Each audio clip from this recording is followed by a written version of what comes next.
The client for this project was a marketing firm in San Francisco called DDB California. They had this space that they wanted to redesign to feel more communal and promote collaboration there. So they asked me if I could build a giant tabletop to cover this cluster of desks. It's 2 rows of 6 and it measures 5 by 33 feet. Also, there are power outlets in between the desks that had to remain accessible. I figured the best way to do this would be to cover it in plywood and cut holes where the power outlets are. My first design was to orient the sheets like this. The good thing about this way is it only requires about 6 sheets of plywood.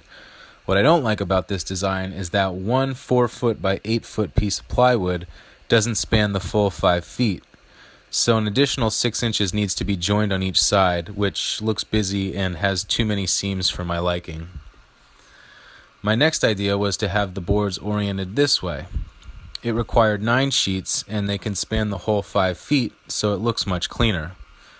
But when I factored in the placement of holes for electrical outlets between the desks, I realized that using the full width of the 4-foot wide sheets side by side would create seams in a layout that doesn't match the pattern of the power access. So my third and final design had me cut 12 sheets of plywood into this shape. And although there's a fair amount of material that goes unused, it allows me to build the same piece 12 times and lay them in alternating directions to create the holes I needed.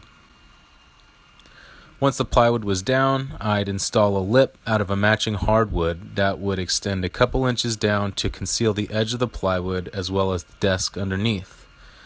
This would hopefully give the impression that it is a real big wooden table.